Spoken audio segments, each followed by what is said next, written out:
بەخێر هاتیت بەڕێز بەیار جگە لەوە جەنابیشت کاندیدی لیستی ١٩٠ پارتی دموکراتی کوردستانی کەواتە هاوڵاتیان چاوێکی زیاتریان لەو کاندیدانەیە کە پسپۆڕایەتیەکی تایبەتیان هەیە و دەچونە پەرلەمانەوە. بەخێر هاتی. پێش هەموو شتێ با بزانین گرنگیدان بە کەرتی ڕێگاوبان لە کابینەی نۆیەم بە چ شێوەیەک بووە و ئەو داتا و ئامارانە چیمان پێڵێن لەو بارەیەوە؟ بەڵێ زۆر سپاس.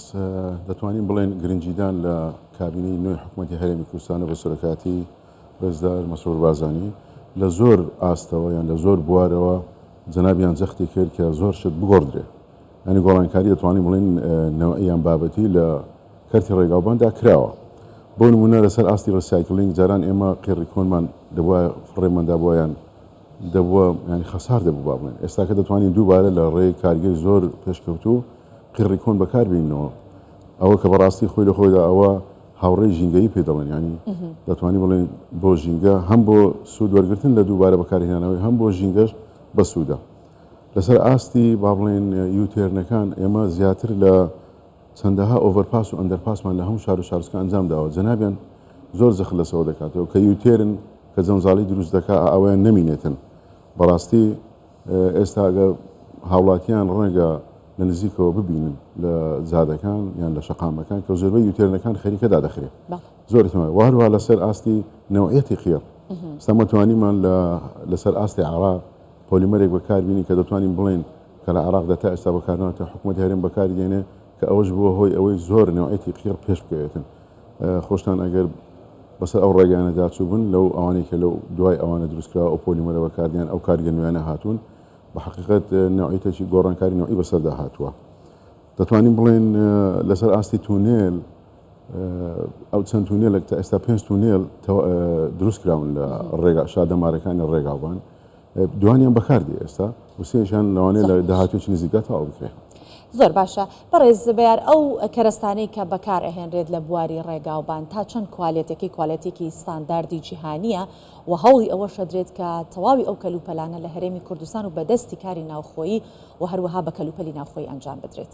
بەڵێ ئێمە لە هەموو ئەو کەلوپەلانەی چ لە مەکائین وەڵە چ مەواد کە بەڕاستی ئەو دوو بابەتە لە خۆ دەگرێت ئاگادارن لە مەکائین ڕەنگە هاوڵاتیان ببینین کە چەند پێشکەوتوین.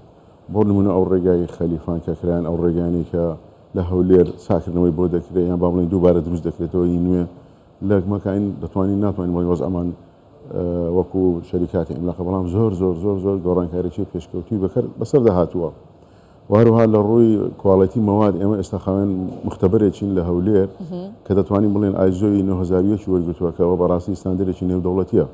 وهروها کارگەکانی قیر ئەوانە هەمووی ئاماژەن بەوەی کە ئێمە بەرەو لوتکەی ئەو بابەتانە دەڕۆن لە زۆری لە بابەتی زۆری. زۆر باشە. وەک ئاماژەمان پێکرد جەنابەت کاندیدی لەسەر لیستی ١٩٠ پارتی دموکراتی کوردستان. با بزانین دیدگای پارتی دموکراتی کوردستان لە ئاوەدانکردنەوەی هەرێمی کوردستان چۆن بووە، چی تریش پێویستە کە بیکات؟ بەڵێ دیدگای پارتی دموکراتی کوردستان ئەگەر بە حەقی بدەینێ زۆر زیاتریش ئەگەر ڕێگای هەولێر دروست تەماشا بکەین ئەوە دیدگای پارتی دموکراتی کوردستانە لە بەجوو سایدکردنی هەموو نێوان شارەکان.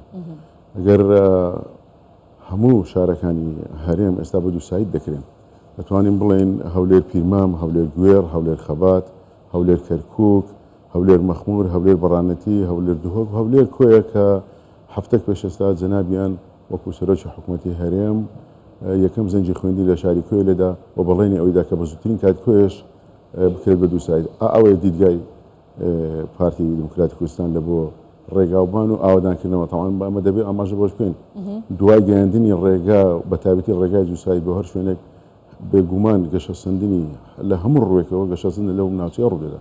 بەڵێ من ئاماژەم پێکرد لە ڤیدیۆڵەکە وەکو شادەمارێکی ئابووری لە ڕێگاوبانەکان ئەتوانین بڕوانین، بەڵام ئەمەش لە کاتێکدا ئەتوانین وەکو شادەمارێک ببینین کە هەموو شتەکان دەستی کاری ناوخۆی و کۆمپانیا ناوخۆیەکان بێت. تا چەند کار بۆ ئەوە کراوە کۆمپانیا ناوخۆیەکان کار بکەن بۆی کە هەلی کاری زیاتر هەم بۆ هاوڵاتیان بڕەخسێت و هەم ئیتر خۆمان خودکەفامی پێویست نەکات ئێمە لە وڵاتانی دەرەوە هیچ کەرەستەیەک هیچ بابەتێکی دیکە بهێنین.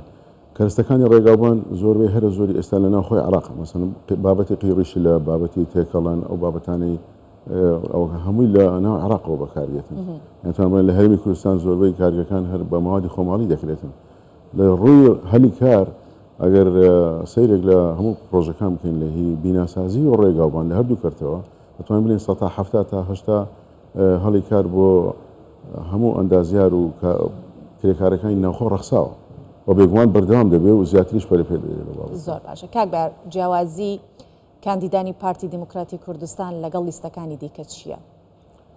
بەڵێ وەکو جەنابی سەرۆک فەرمووی جیاوازی ئێمە خزمەتکردنە جیاوازی ئێمە گەیاندنی پەیامی خەڵکە بۆ حکوومەت دوای ئەوەی کە پەرلەمان هەردەبژێردێ جیاوازی ئێمە ئەوەیە دەتوانین زۆر بە دەنگێکی نزم بەڵام بەکارێکی بەرز خزمەتی هاوڵاتیان بکەین. دەفەرموویت بە دەنگێکی نزم بەڵام بەکردەوە کەواتەوەی کە لە لیستەکانی دیکە ئەبینرێت بە شێوازی جیاواز بانگەشە ئەکەن ئەمە نیشاندەری ئەوەیە کە کردەوەیشیان بەو شێوەیە کە هاشوهوشەکان بە هەمان شێوەش کردەوەکان باشە بێت ئەگە کردەوەکانمان بەرز بێ پێویست بە هاشوهوش ناکەن بێگومان هاشوهوش دلیلی ئەوەیە کە خەلەلێکەیە نوقسانێکەیە هاوڵاتیانی هەرێمی کوردستان ئەوەندە هۆشیارن کە بزانن جیاوازی لە نێوانەوە بکەن ئەمە هیچ کاریگەریانە خاتە سەر کە ئەو شێوازە بانگەشەیە لەگەڵ ئەم شێوازە بانگەشەیە کە پارتی دموکراتی کوردستانی کات کە بە فعلیە جیاکەنەوە لە یەک ئەزانی یەک وەڵامی زۆر باش بۆ ئەوە هەیە ئێمە لە دوو خولی هەڵبژاردننی ڕابردووی کوردستان و هەروە لە هەیە عێراق پارتی یەکەم دەنگی بەدەستهێناوە لە هەموو لە ژمارە کورسەکان و لە کاندیدەکانیشی ئەوە باشترین ئەوەیە کە وا دیارە دەنگدەرانی هەرێمی کوردستان گەیشتونەتە ئاستە کە دەزان چێ هەڵدەبژێرن بۆ چێ دەکەن بە نوێنەری خۆیان باشە دروشمەکان تا چەند دەرخەری کارنامەی کاری لیستەکانن و پارتەکانن دروشمەکان تا ئێستا من وەکو کاندیدی پارتی دموکراتی کوردستان ئەو دروشمانی کە هەمانی کە زیاتر لە 172 دروشمن دەتوانین هەر هەمویان بەکردەوە جێبەجێ کراون بە واقعی ئەوەیە دروشم بە جێبەجێکردن نەک بە قسەکردن و ئێمە وەکو پارتی دموکراتی کوردستان ئەو دروشمانی هەمانن جێبەجێ دەکەین بێگومان.